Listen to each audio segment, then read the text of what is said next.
Muy buenas tardes, estimados y estimadas. Vamos a dar inicio con nuestro seminario webinario número 1, auspiciado por la Maestría en Ordenamiento Territorial y Planificación Urbana de la Facultad de Arquitectura, Artes, Diseño y Urbanismo.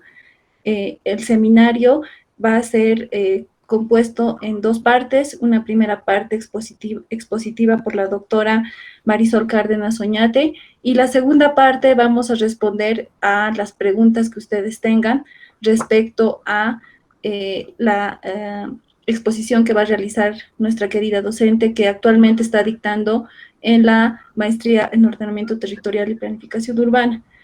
Voy a ceder la palabra al arquitecto Jorge Sainz, decano de nuestra facultad.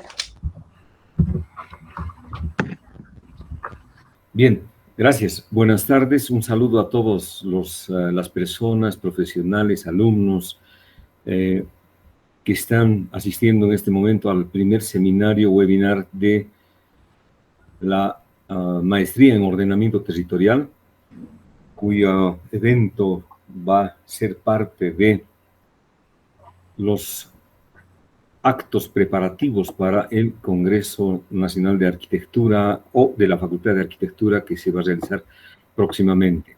En esta oportunidad y con esta mención es para nosotros una ocasión importantísima de presentar a la profesora Marisol Cárdenas, quien es docente oficial de la maestría hace varios años, desde la segunda versión, viene acompañándonos en este quehacer de la investigación en áreas que son tan complejas y difíciles de realizar. Sin embargo, la profesora Marisol nos ha traído siempre conceptos nuevos, distintos, que nos ayudan al quehacer del territorio. En esta oportunidad, en el título de su trabajo, que es la etnografía metafórica en la era del sentido, corporalidad, complejidad y transdisciplinaridad, es que ella encierra una serie de conceptos fundamentales para la arquitectura contemporánea, el urbanismo y fundamentalmente el territorio, la conformación del territorio y la territorialidad. Es por eso que transita en su análisis y en su propuesta desde el desplazamiento del significado con la finalidad para hacer estética. Este trabajo habíamos mencionado, habíamos estudiado un poco con la doctora Marisol ya en los años 97, cuando se hizo el sexto Congreso Internacional de la Asociación Internacional de Estudios Semióticos en México, cuando ya Peirce había entrado al estudio del pragmatismo y de la lógica teórica del lenguaje y comunicación, porque era parte de la filosofía y psicología que ayudaba a contribuir al conocimiento de la semiótica a través de la naturaleza y la cultura. Es por eso que la naturaleza está relacionada con la cultura, o la cultura con la naturaleza. Estamos nosotros en esa etapa de análisis, porque ahora el cuerpo y la dimensión biológica, o el cuerpo y la dimensión vivencial, que son parte de la fenomenología, son muy importantes para los estudiosos de la cognición y la semiótica. Es por eso que esta parte es trascendental para nosotros, porque los arquitectos nos movemos en esa etapa de los sentidos, y los sentidos con aquello del sistema límbico cerebral. Por eso es que en esta época donde nosotros nos comunicamos ahora a través de este instrumento que es la comunicación virtual, pero jamás vamos a perder el sentido de la límbica, porque los sentidos son sustanciales para tener la relación con el docente y el estudiante, y al mismo tiempo de interpretar la sociedad, de hacer urbanismo, de hacer territorio. Creo que esto nos hace ver la importancia del trabajo que trae Marisol. Para nosotros es fundamental. Creo que lo transdisciplinario es necesariamente un aporte para los arquitectos que hacemos esta labor de construir territorio. Y ahora ese territorio, cuando unimos con la tecnología para buscar aquellos metaterritorios, creo que es una oportunidad fantástica para que la Facultad de Arquitectura y la Universidad Mayor de San Andrés y todos los docentes y profesores y alumnos que están asistiendo a este primer evento preparatorio nos va a ayudar mucho a afinar nuestros conceptos y sobre todo también hacerles consultas a Marisol para que nosotros podamos tener una riquísima experiencia que es la que nos va a llevar desde el día de hoy. Con esto quiero agradecer nuevamente a Marisol la oportunidad de que esté presente con nosotros y voy a dar la palabra nuevamente a Vania para que haga la presentación oficial de su extenso currículum de la profesora. Muchas gracias y Marisol, el auditorio va a ser tuyo. Adelante.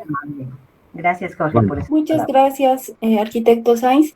Vamos a presentar a la profesora Marisol Cárdenas Oñate. Ella es investigadora sociocomunitaria latinoamericana y especialista en estudios del sentido desde la transdisciplinariedad, complejidad, tomando en cuenta la interseccionalidad transversalizada de los estudios de género. La profesora ha abordado campos de estudios en la parte simbólica, memorias complejas y argumentación retórica de la emoción y la espiritualidad. Trabaja en lo que propone llamar la etnografía estética ritual metafórica desde las metodologías creativas. Ha desarrollado trabajos en México, Ecuador, Bolivia, Cuba, India, desde el territorio político y también desde el territorio imaginado de los pueblos indígenas ancestrales.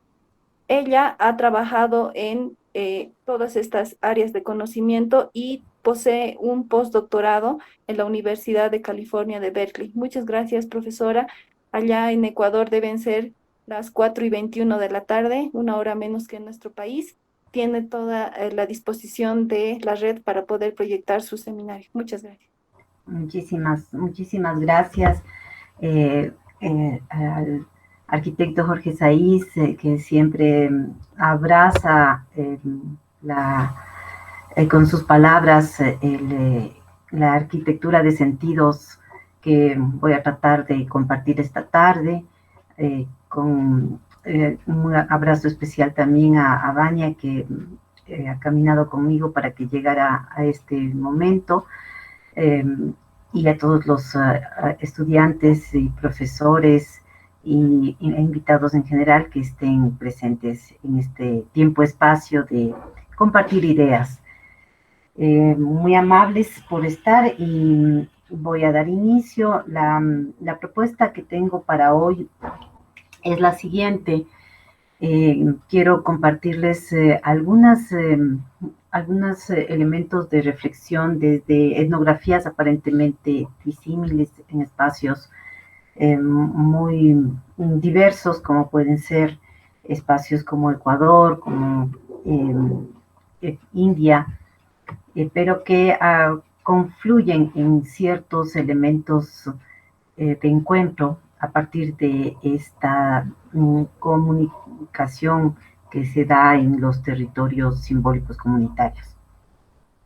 En ese sentido, mi interés va a ser mostrarles, ¿no?, un modo de análisis a partir de la dimensión metafórica, entendiéndola como una dimensión compleja y transdisciplinaria, que si bien nace desde una dimensión de la modernidad, justamente permite, gracias a la decolonialización y la decolonialidad de las epistemes, entender que la metáfora, más allá de ser una retórica, como la habían visto en un inicio, desde Perelman, por ejemplo, se maneja ya la metáfora como una forma de conocimiento, como una cognición, y por tanto, mi propuesta es mostrarles que es una lógica también, una lógica de sentipensamiento, como es ahora que se maneja en la categoría de lo lógico, no solamente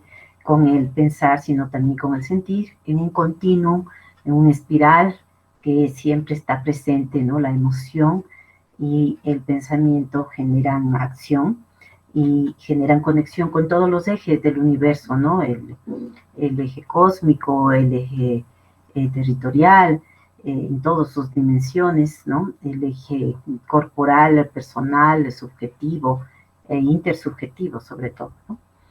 Entonces yo creo que estamos frente a un desafío ético-político, ¿no? De las críticas epistémicas de los regímenes hegemónicos del conocimiento que se han traducido en regímenes capitalistas, neoliberales, etcétera.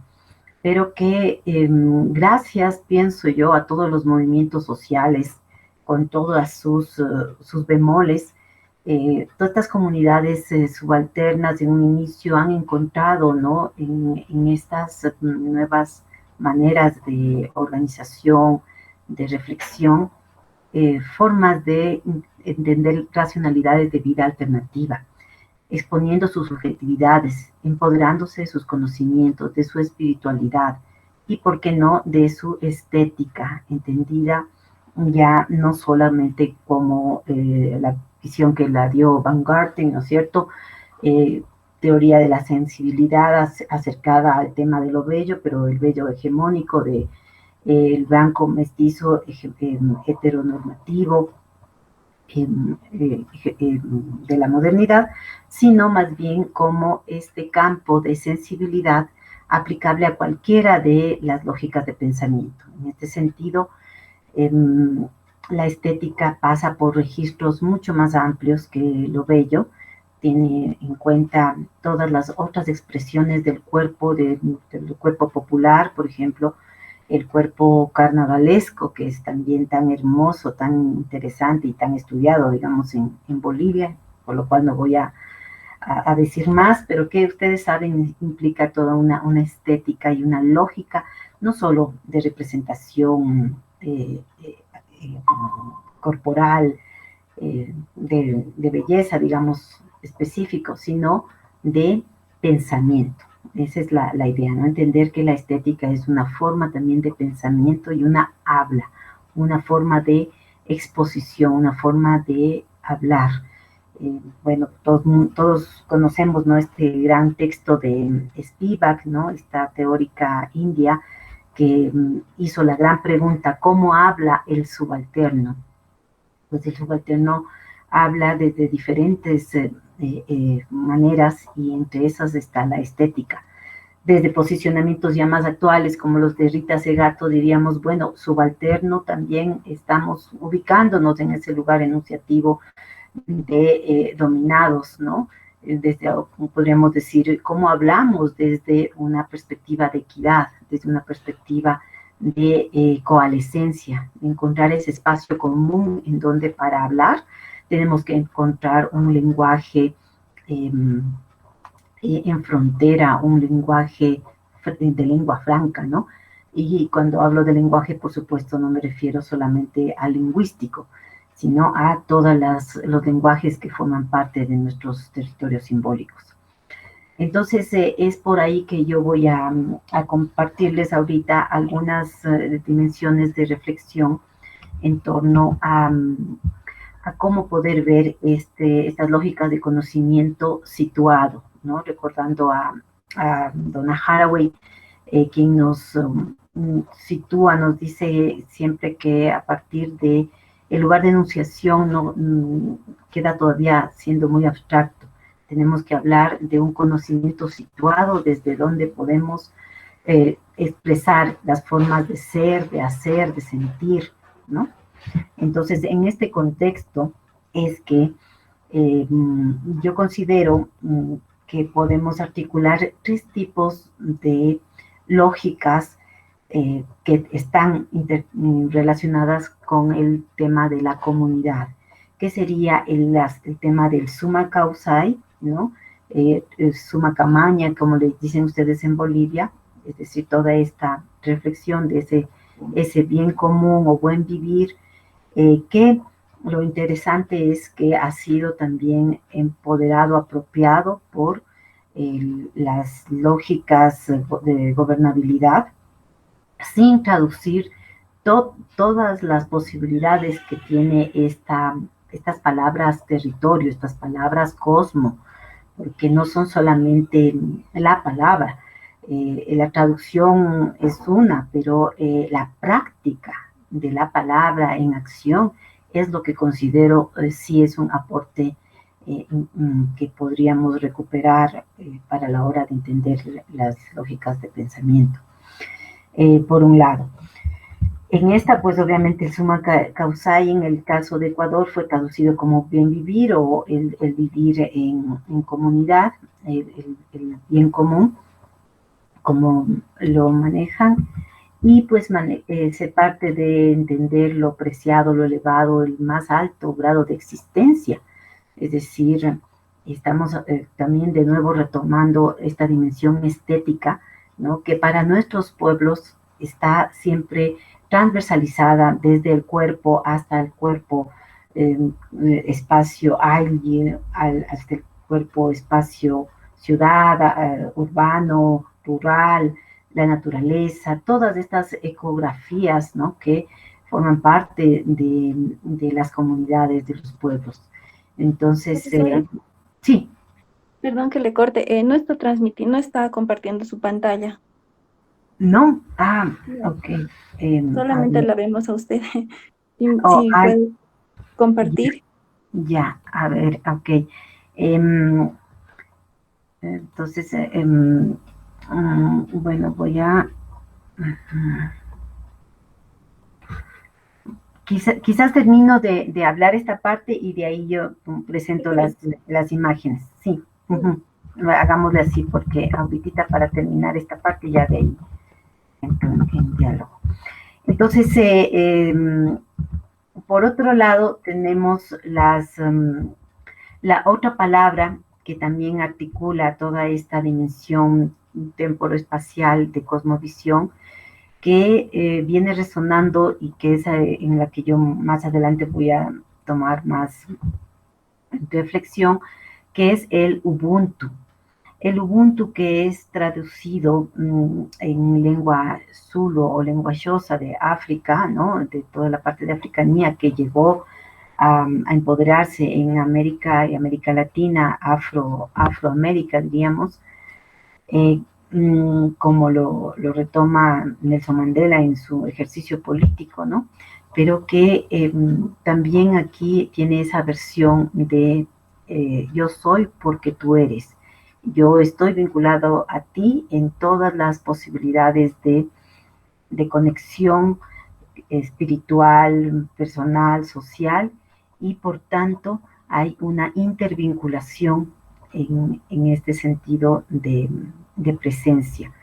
Esta es una de las palabras que desde las teorías del cimarronaje, desde la estética cimarrona, podríamos ver está empoderándose más y haciendo inclusive más eficaz tal vez que los estudios o la propuesta del summa causai, quizás porque, bueno, fue mucho más politizada el summa causai que el Ubuntu, y quizás también porque al ser las comunidades afrodescendientes, la conexión con África tenía sobre todo una dimensión más identitaria, más de encontrar en esa palabra raíz un sentido de proyección, de exposición y de política más identitaria, ¿no?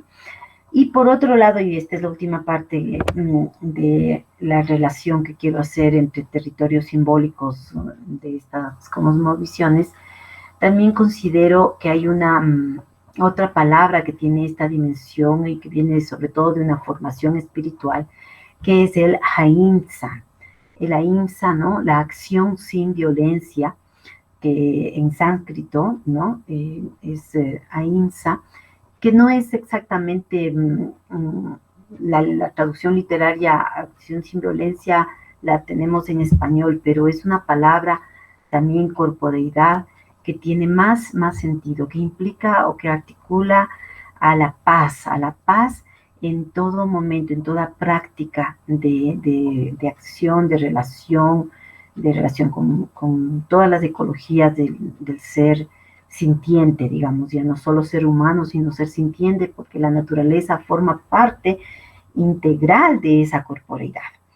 Entonces, esta coincide también en esa interseccionalidad análoga con esta propuesta política que yo considero se podría manejar como una política epistémica de encuentro con esa armonía comunal, entendiendo que la armonía no necesariamente implica que todos estemos de acuerdo con todo, sino implica estos procesos de disputa, estos procesos de contrapunteo, como dice el colega Agustín Lao Montes, o como también en el caso de las comunidades ancestrales, ustedes mismos con el tinku, ¿no? Esta práctica de baile se puede ver que es el asunto no es un tema de una linealidad, sino es más bien una apropiación del territorio a partir de la lucha en franco proceso de encuentro, ¿no? de resolución. Y en ese sentido se crea un tercer espacio, es decir, se crea un espacio incluido de una coalescencia en donde se puede generar ese diálogo. Y esa es una de las dimensiones específicas e interesantes que considero hay que tomar en cuenta para hablar de esta nueva mirada del territorio. Entonces, para yo un poquito desarrollar esta propuesta, quiero mostrar tres tipos de territorios que podrían ser cercanos al mundo de la planificación territorial y urbana. El uno va a ser el campo de una investigación que se hizo en América Latina, en la que yo formé parte, y que tuvo que ver con recuperar los sentidos de los pasajes urbanos que todavía conservan en América Latina algún eje de nostalgia, algún eje de emoción, de recuerdo, que vienen, bueno, ustedes saben, ¿no? De esa historia de los pasajes parisinos, ¿no? Entonces, esa va a ser mi primera semiosfera, es decir, este espacio donde pueden vivir los sentidos y que yo voy a ejemplificar con ciertos pasajes de Quito. Perfecto. Ya. Gracias. Entonces, vamos a ver aquí, y quiero hablar un poquito de este tema de los pasajes, ¿no? El pasaje urbano, ¿no? Ha sido un lugar de compra, de venta de mercancías, un sitio de encuentros sociales, un espacio de tránsito, ¿no? Donde nació ese tipo ideal de la modernidad llamado el flânier, ¿no? Este personaje que transita, que consume a través de la errancia, a través del caminar. Inició pues obviamente en la burguesía francesa, pero que salió de esos marcos y tuvo la presencia en varios de los universos simbólicos de América Latina. Seguramente en Bolivia también están presentes y por eso decidí comentarles esta parte de investigación para tal vez tener después el diálogo y conocer cómo se dio el proceso en Bolivia. Entonces, hay un hilo conductor, una reflexión sobre el espacio, la orientación, los ritmos, los cuerpos y las miradas en estas disposiciones espaciales de los pasajes, ¿no? Generan determinadas narrativas arquitectónicas ofrecidas desde la modernidad, pero que interactúan y se anclan con las posibilidades que da tanto los cuerpos diferenciados, las corporeidades diferenciadas que transitan por ahí, generando una composición densa, transiciones de sensibilidad, expresión, percepción, comprensión del tiempo, y genera una especie de metamorfosis en la interpretación de estos espacios. De ahí que la pregunta sería cómo evolucionó este espacio simbólico y qué ha hecho posible que llegue hasta la actualidad, qué diálogos y negociaciones ha hecho posible esta espacio-temporalidad a partir de las expresiones de sus memorias, es decir, que lleva en sus entrañas, digamos, ¿no? Entonces, en este sentido, esta investigación trata de ser inter y transdisciplinariamente a partir de la relación con la antropología de los sentidos y la antropología urbana, la semiótica del espacio y el análisis a partir de los argumentos visuales, entendidas como gramáticas espaciales que desarrollan y reconstruyen en la memoria del transeúnte estos lugares. Entonces, este es, por ejemplo, un pasaje que es el pasaje Tovar. Está en el centro histórico, en el corazón de Quito. Aquí vemos algunos de los locales que funcionan adentro, como son, por ejemplo, peluquerías, ventas de santitos, de imágenes. Hay también mercancías, venta de juegos de lotería, en fin. Entonces, lo que queremos ver es aquí, recuperando la idea del modelo semiótico de Charles Sanders Peirce, recuperar qué tipo de representamen, de imaginario, ¿no? Está conectado con este tipo de espacios de tránsito, de errancia. Entonces, recuperamos la idea de Walter Benjamin, justamente, de la calidad fantasmagórica, ¿no? Recordemos que para Peirce el representamen es un cualisigno, es decir, una cualidad que se vuelve signo. En el sentido de la territorialidad, cuando estamos hablando de territorialidad, estamos entendiendo justamente desde esa cualidad. Esa cualidad que permite generar todo un campo, un repertorio de posibilidades de accionamiento, y no solamente un elemento, sino todo un continuo, un espiral de sentidos. Entonces, aquí encontramos, por ejemplo, la dimensión de la calidad fantasmagórica como imaginario de este representante.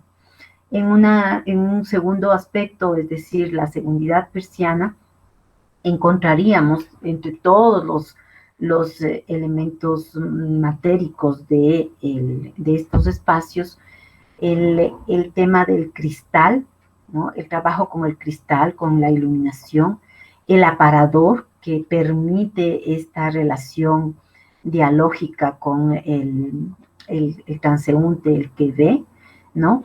Y también el tema de la vitrina, ¿no? Este tipo de vitrinas antiguas, ¿no? Que ya no, que presentan todo un tema de frontera de humo, podríamos decir, ¿no?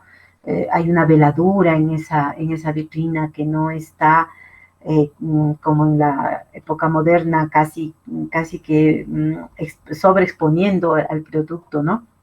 Sino aquí tiene una serie de veladuras dadas por todo este tema de la estructura del aparador, los elementos que acompañan al objeto, ¿no? Hay toda una sintaxis, una sintagmática de exposición desde una seducción que podríamos decir deja todavía elementos al deseo, elementos a la imaginación, un acceso que no es directo, expositivo,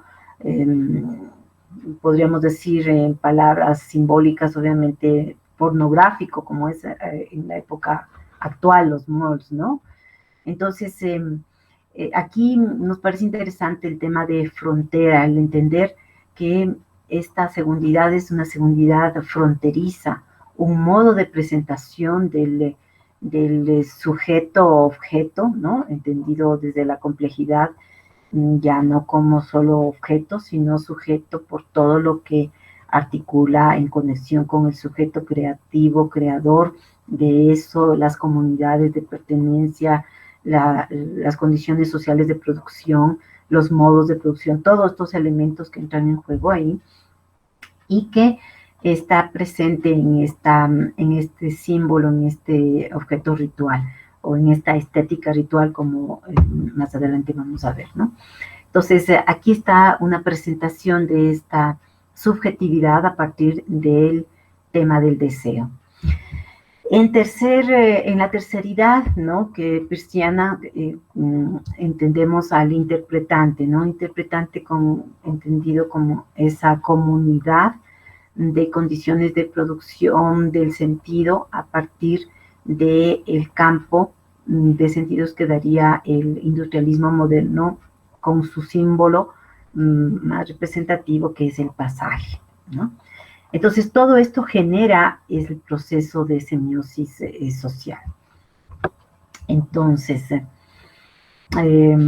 por un lado tendríamos el ícono, la representación de la modernidad, de esa modernidad que está en el continuo memoria-olvido, el índice, ¿no? Que estaría en segundidad y que articularía las huellas de la vida cotidiana, la temporoespacialidad moderna, transitoria, itinerante, estos aparadores como miradas del deseo, ¿no? De esa arquitectura parisina que es traducida ya y empoderada desde las lógicas de llegada en nuestros países, en nuestras ciudades, en nuestros urbes, y el símbolo que interpelaría a la época, ¿no? Del capitalismo temprano, con todas sus manifestaciones que para ahora ya son arqueología, ¿no? Son arcaicas, en fin. Siguiendo por esta vía, en la tríada peirciana veríamos entonces la cualidad, que es ese representante a partir de la iluminación, el capitalismo mercantil emergente, la novedad, la segundidad, como hemos visto, el objeto, el hecho, la experiencia del pasaje, los espacio-tiempos de transitoriedad en los escenarios de emergencia mercantil, y la terceridad, que son las interpretaciones socioculturales desde este símbolo de la modernidad, ¿no? Entonces, aquí, por ejemplo, vamos a ver uno de estas vitrinas que, como podemos ver aquí, hay todo un barroquismo, ¿no? Una modernidad barroca como Bolívar Echeverría, que es un autor, filósofo ecuatoriano que vivió muchos años en México, propone, ¿no? Esta yuxtaposición de varios elementos de diferente índole, de diferente entrada, de diferentes culturas, ¿no? Se ve cosas venidas de China, cosas venidas de la artesanía popular, maquillajes, en fin, todos tatuajes, ¿no? Todo esto nos presenta una vitrina de seducción en estos pasajes que todavía se conservan. Entonces, aquí vemos, por ejemplo, uno de otros de los lugares más representativos del pasaje. Este es el pasaje Tovar.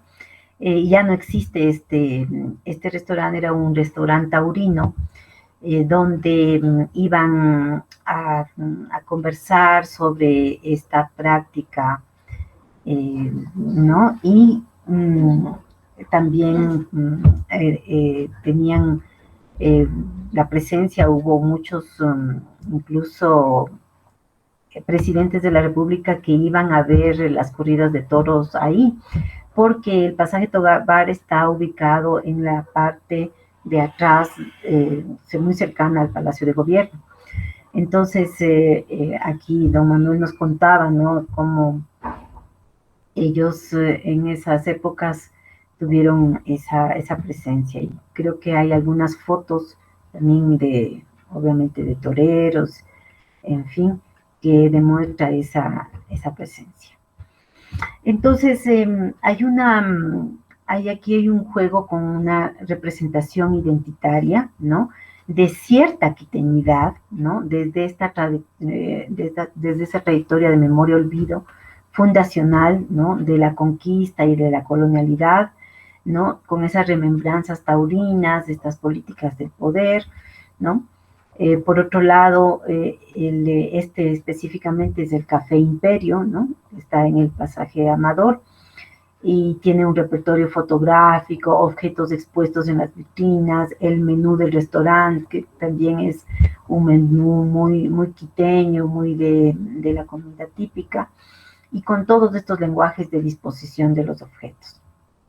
Entonces, hay una temporalidad otra, ¿no? Hay una relación intercultural, intersubjetiva y de interepocal, ¿no?, con otras épocas, que genera esta idea de recuerdos, esta idea de nostalgia, vamos a llamarle esta idea de metáfora en nostalgia, o como a mí me gusta más llamarle desde el lenguaje portugués, metáfora en saudade, metáfora en nostalgia, porque la traducción que se hace del portugués al español, al decir nostalgia, al decir saudade, no se queda en la dimensión de nostalgia, pasa por melancolía, y siempre tiene un sentido abierto, un sentido inconcluso. No se puede traducir saudade, es mucho más. Entonces, en este sentido estamos frente a un hilo discursivo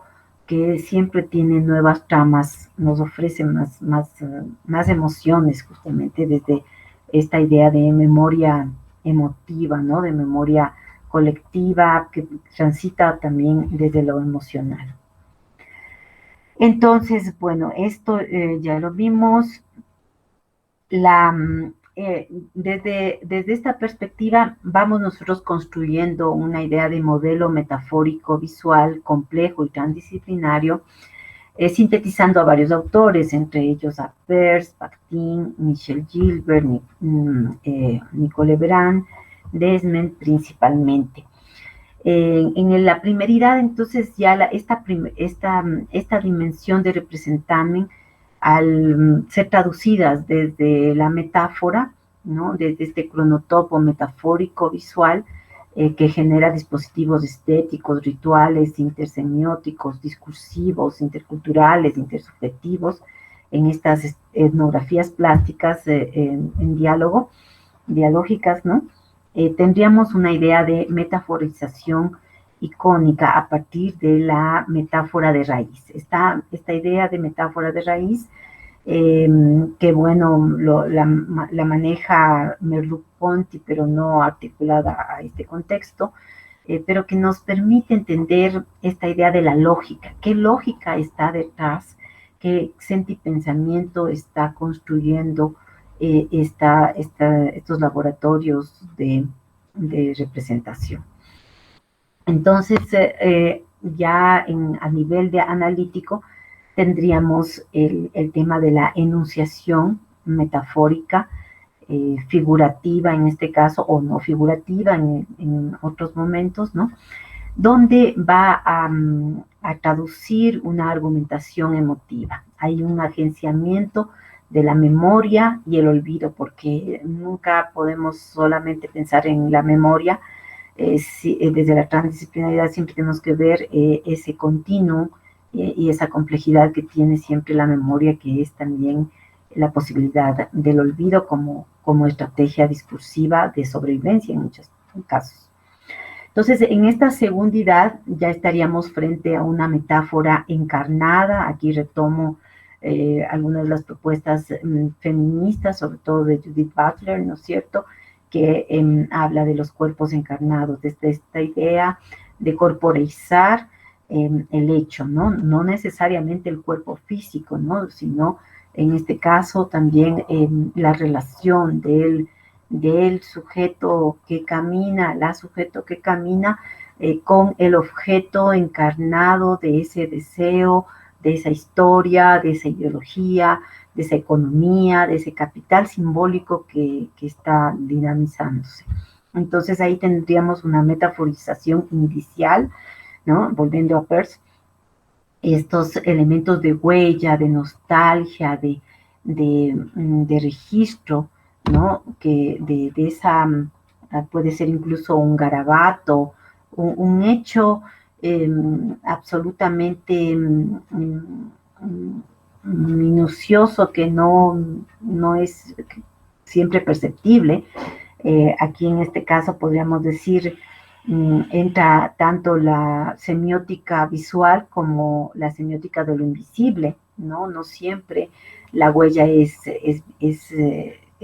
visible, también podemos tener huellas invisibles que se quedan, sin embargo, pregnadas en todo el campo de lo emotivo, en el corazón, por ejemplo. Se dice en el corazón, pero sabemos que no es en el corazón físico, ¿no? El corazón órgano, sino en el corazón emotivo. En fin, aquí tendríamos todo este campo de representación pragmática de lo que podríamos llamar una enunciación metafórica performativa. Y aquí quiero hablar un poquito de la argumentación que propone, bueno, actualmente varios trabajan el tema de la argumentación alternativa a la racional, pero en este caso yo retomo sobre todo de Michelle Gilbert, ¿no? De la Universidad de York en Canadá, quien habla de la idea de la argumentación visceral, quiseral, ¿no? Es decir, el tema de lo corporal, pero siempre conectado también con lo espiritual. A esto él le llama quiseral, es decir, ki, esa raíz de energía, y retoma justamente de la tradición espiritual oriental, ¿no? Sobre todo japonesa, como esto que también nosotros aquí lo podríamos llamar una argumentación espiritual, ¿no? Pero siempre está esta relación con lo corporal, por eso yo lo articulo con visceral, quiseral. Para él existe la argumentación racional, la visceral o corporal, la quiseral y la racional, la emotiva, por supuesto, ¿no? Entonces, ¿qué agencia esta segundidad? Agencia el funcionamiento, acción, corporeidad, en cualquiera de los cuerpos, como he mencionado. Y finalmente tenemos la metaforización simbólica, donde estaríamos frente a un enunciado metafórico, conceptual, en el sentido mucho más amplio de la palabra literal, ¿no? Sino de todo lo que implicaría un proyecto, una lógica de pensamiento, ¿no? Entonces, diríamos una argumentación racional crítica, desde el pensamiento crítico, que agencia funcionamientos proyectivos abductivos. Es importante, a mi modo de ver, incorporar esta lógica, ¿no? Que ya Peirce lo trabajó en sus college papers, ¿no? La posibilidad del argumento abductivo interpela a todo este campo de lo intuitivo, que pasa por lo emocional, pero que también está vinculado con lo espiritual, que también está vinculado con la fe, con las creencias, que generan esa posibilidad de percepción más allá de lo que podríamos llamar lo real, ¿no? Entonces, esta es una posibilidad de trabajo que ya aplicado al campo de las imágenes, podríamos, por ejemplo, esto, bueno, ya un poquito ya les hablé de esta complejización.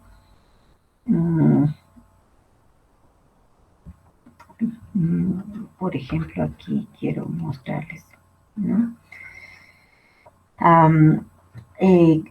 Implicaría entender desde qué niveles de lectura, qué niveles de representación están presentes aquí, quién es este sujeto de enunciación, quién es este sujeto de escucha, y cómo se va construyendo ese sentido. En este gráfico, que de hecho complejizo un poquito más todo, y con este es el último gráfico que les voy a mostrar a nivel así de análisis, pero creo que sí es importante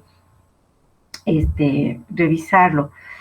El representante entonces de estos pasajes estaría ubicado en lo fantasmagórico, ¿no? Como cualidad, el desplazamiento, la impermanencia, este icono de la modernidad del pasaje, ¿no? Agencia dispositivos del continuo memoria-olvido en esta semiosfera de este capitalismo temprano.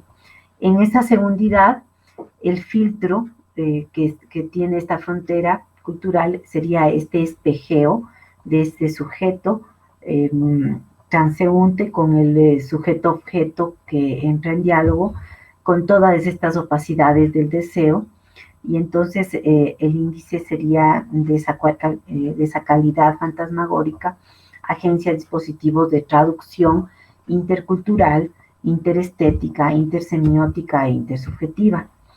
Y en esa terceridad ya estaríamos frente a un cronotopo metafórico, ¿no es cierto?, del origen industrial, con esta simbólica del paso, del paseo, del andar mirando, del andar comprando, ¿no? Y que agencia dispositivos simbólicos metafóricos de la cronotopía de la intermitencia. Esta retórica de la imagen, entonces, dialógica del políglota visual de los personajes traductores de sentidos, ¿no?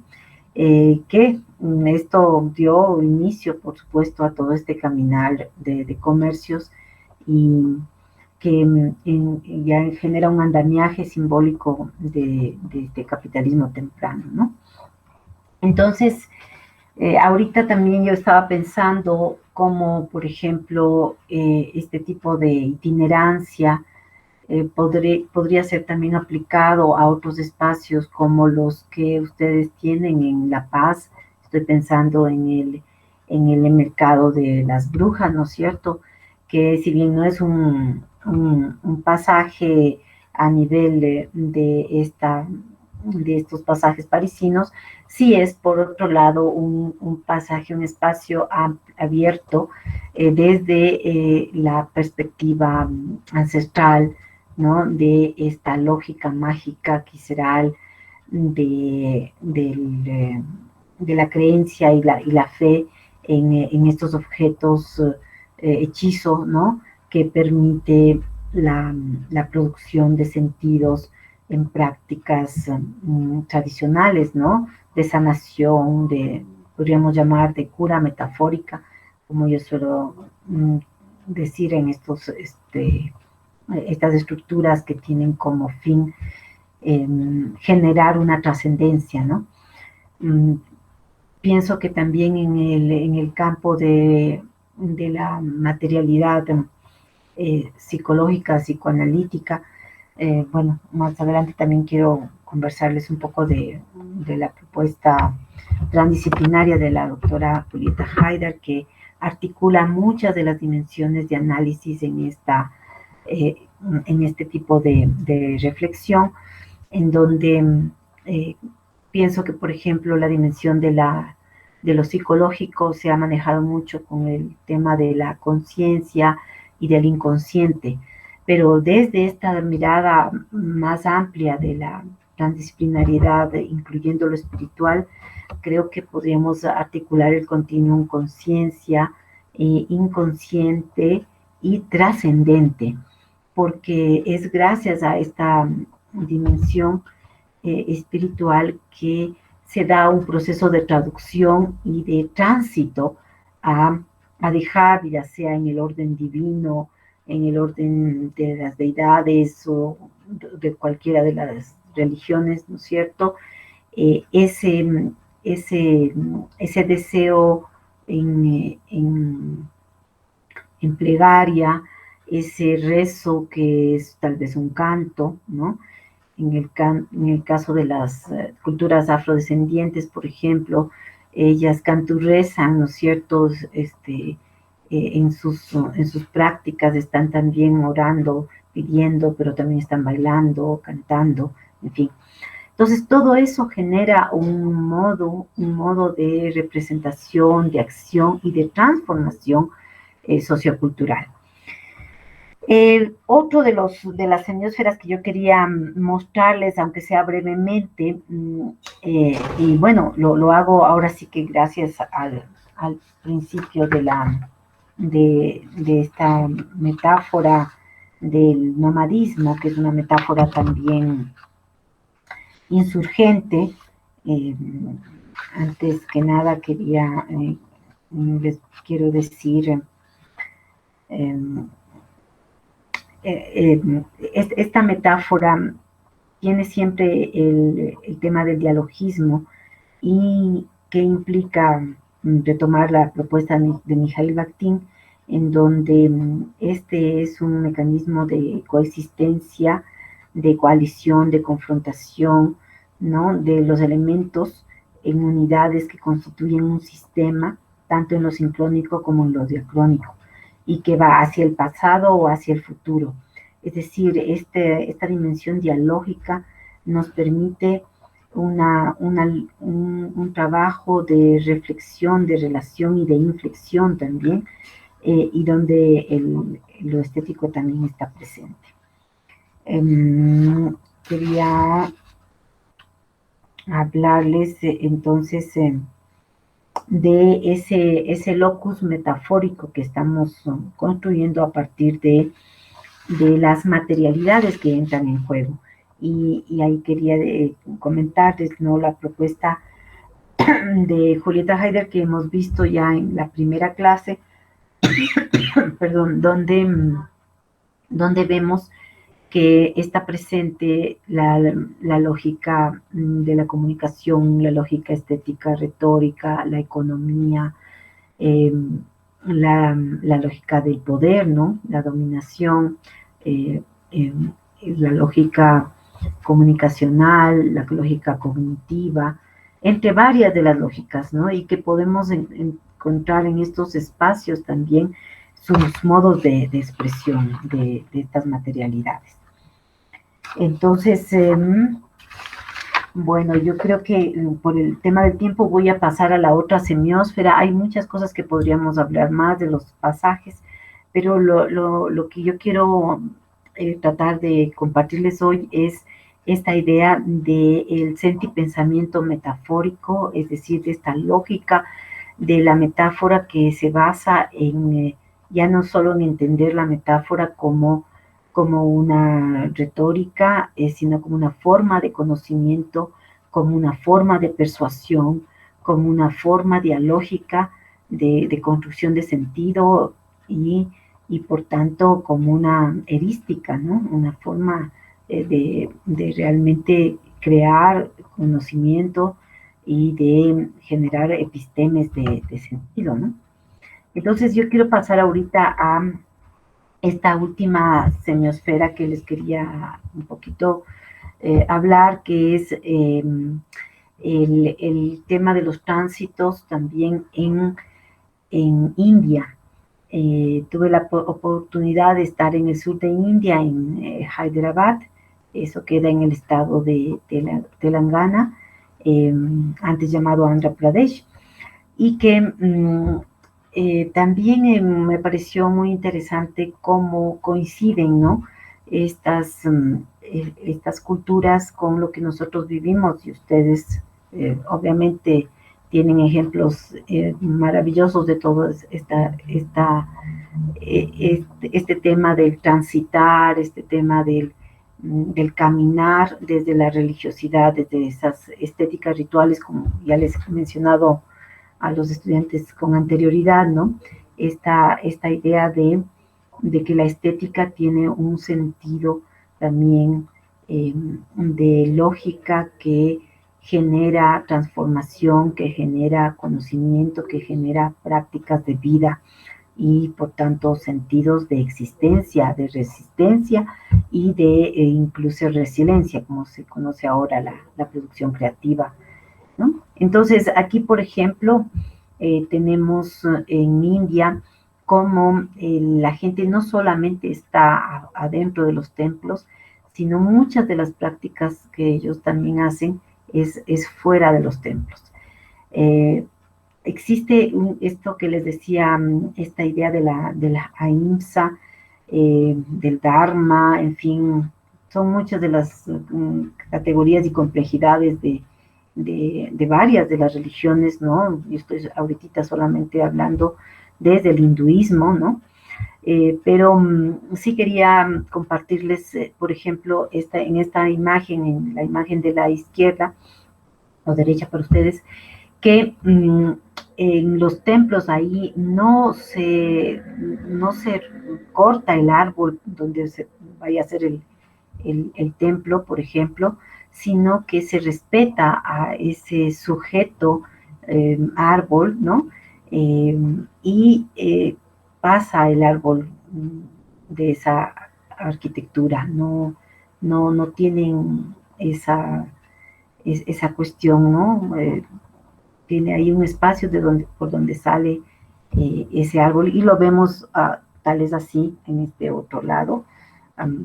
Lamentablemente no tengo una foto que se vea que es el árbol que sale de la arquitectura y sigue sus ramas en el espacio abierto, ¿no?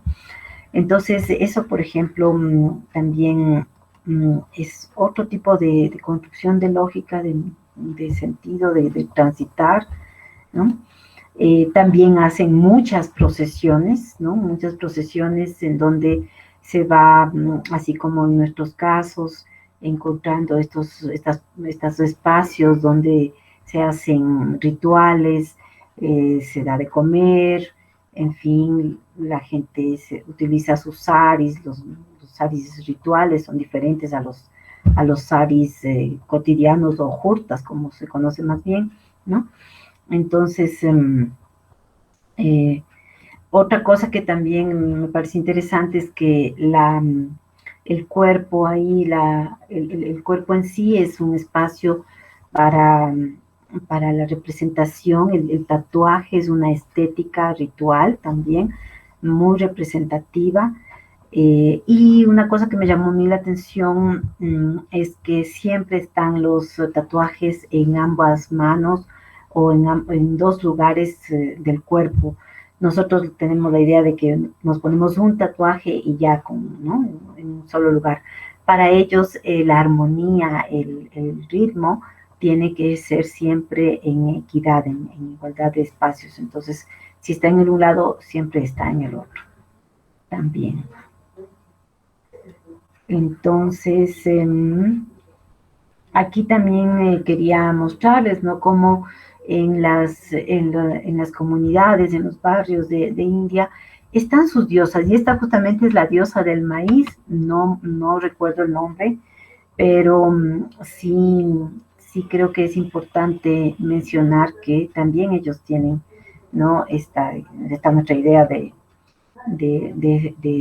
ese elemento fundamental de alimentación, ¿no es cierto? Aquí está Shiva caminando en un tractor, ¿no? Como se lo pasea y se lo pasea todo el día, inclusive hasta la noche. Aquí vemos, por ejemplo, cómo se coloca una ecología ritual, ¿no es cierto?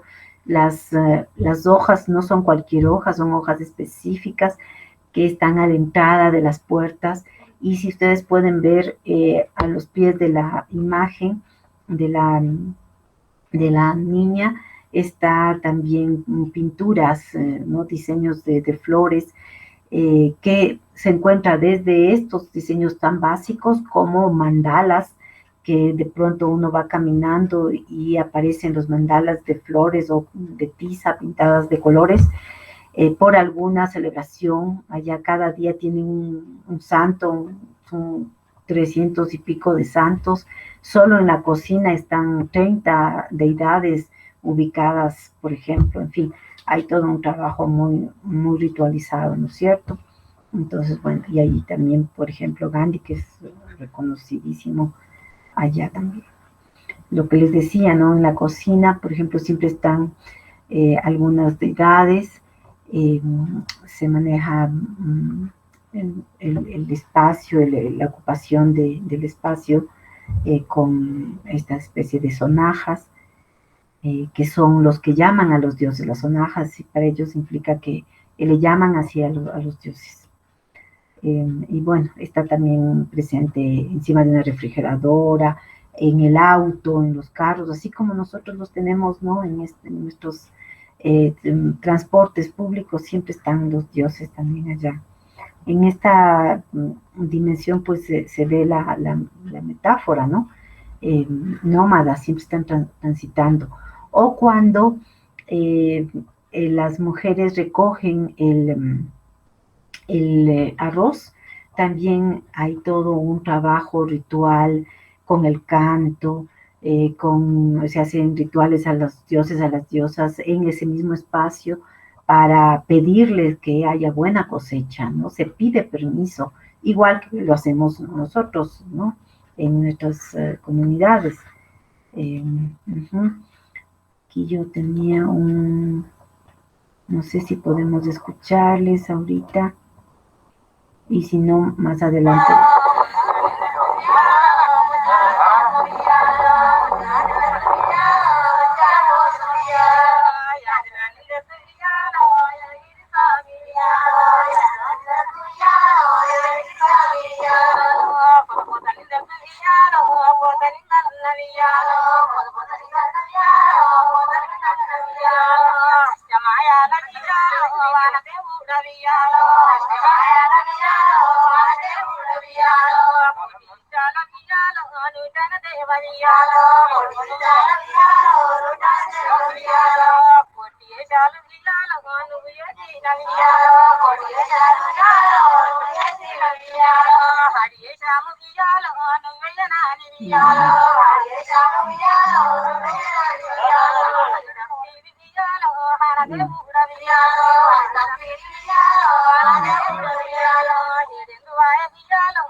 Ya, yo creo que, bueno, no sé cómo.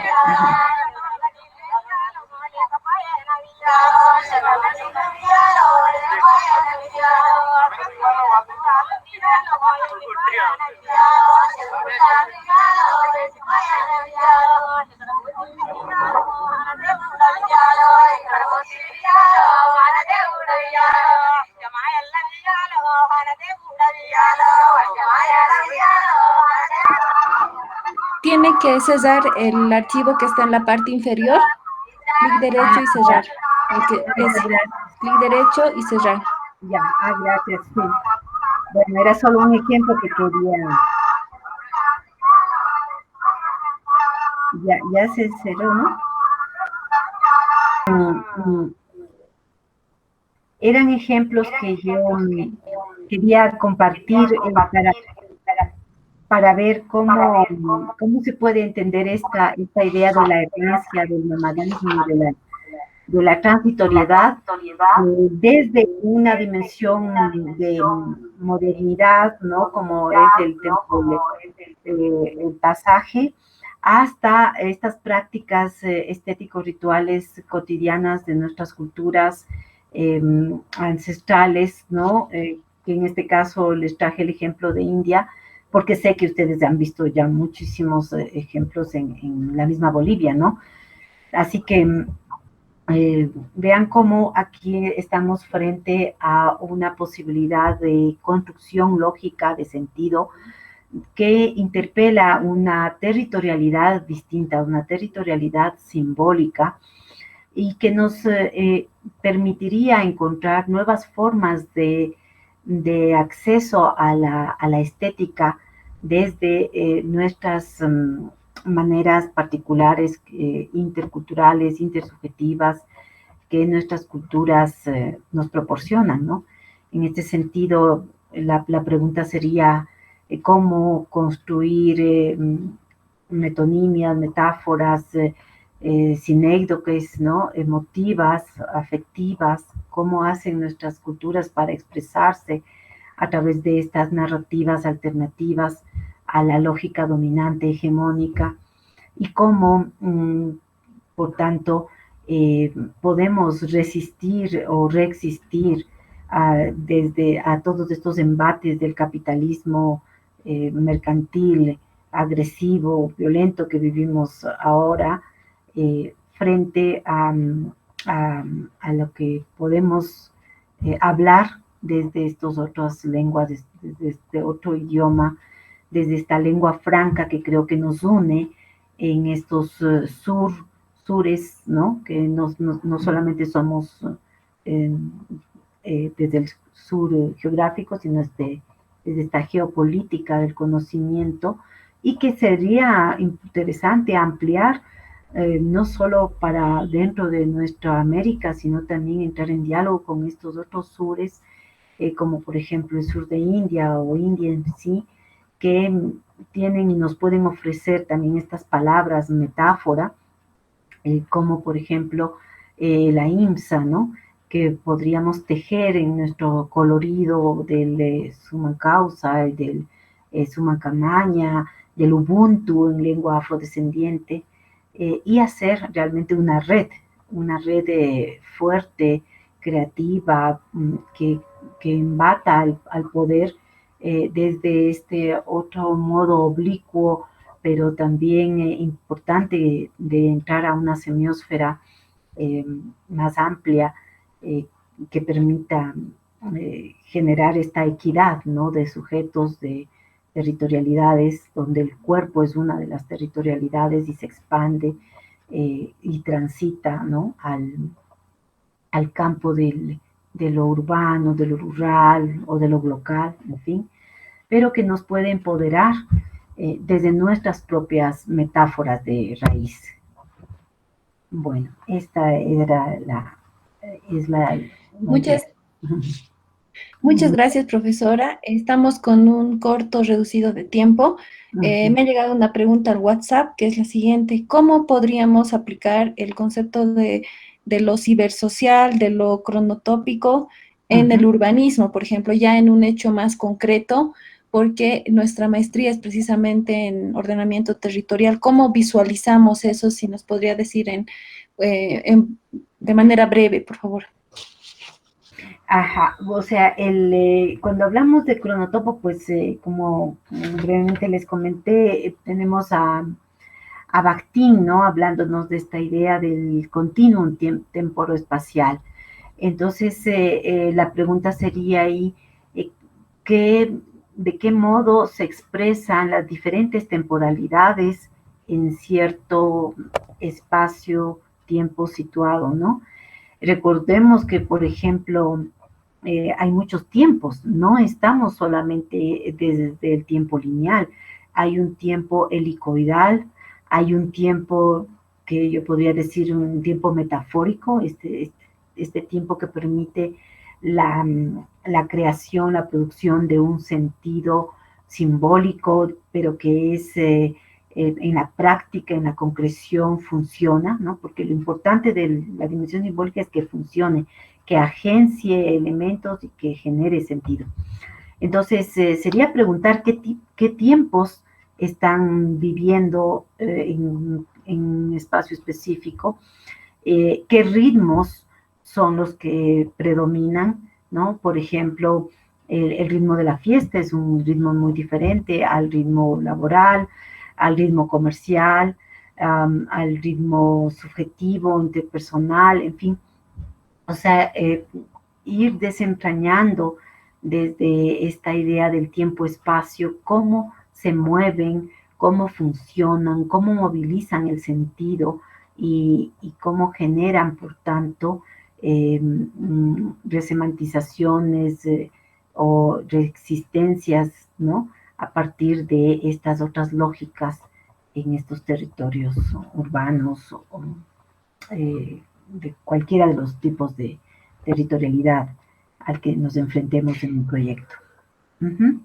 Muchas gracias.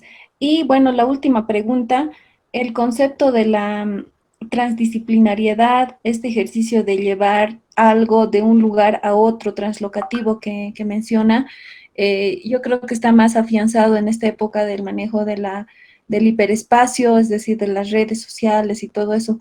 ¿Cómo articulamos todos estos conceptos con el periodo de planificación urbana en el cual nos ha tocado vivir, que es ahora, por ejemplo, el de estar atravesando por una pandemia a nivel mundial?